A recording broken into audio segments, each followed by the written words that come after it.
The other thing is, in terms of ancient literary context, we as modern people, and this is especially true after the rise of the modern novel, and movies make this even worse, really expect our media, our stories, to wrap up. That is, we Yes. expect at the end of it, and that's what's nice about Matthew and Luke. We get a tidy story that ends with the ascension of Jesus, and now the history of the church begins. Mark, of course, famously does not have this.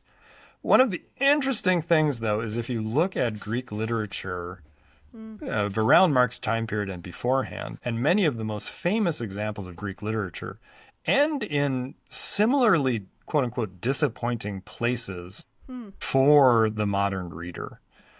The Odyssey ends with Odysseus being given a task to complete that he never completes in the story. And Hmm. you can go on and on through Greek literature to see that they often end in these places where we don't expect them to. Yeah.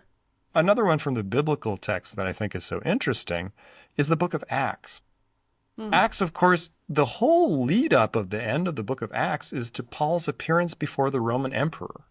He makes a big deal before Festus that he wants to appeal to the emperor, and the ending leaves us in an inn on the side of the road on the way to Rome, where we never get to that point. And so I Yeah. think that part of it is just our expectations as modern readers of where something, quote unquote, should end versus not.